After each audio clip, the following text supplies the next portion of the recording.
Сегодня в художественном музее участники Кокелевского пленэра выставили свои работы, написанные в Батырском районе. В течение 2 недель художники из разных регионов России и Беларуси работали на родине Алексея Кокеля в селе Тарханы.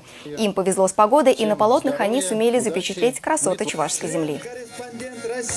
Мы были в деревне Абамза, и там необыкновенные стога. Их сохранили вот эти обычаи, традиции старые, уплотняют, рассказывали нам, как это делается. Вот, спрашивали, где есть еще. Такого нет нигде. Вот повезло. На отчетной выставке участникам пленэра вручили дипломы, а художники, в свою очередь, отметили, как важен для них этот симпозиум.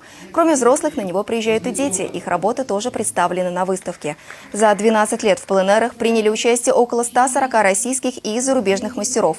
Некоторые полотна сейчас можно увидеть в музее Кокеля в ЧГУ. Но организаторы пленэра надеются, что своя картинная галерея появится и в Тарханах. Особенностью 12-го Кокельского международного пленэра стало осмысление места и роли художника в обществе.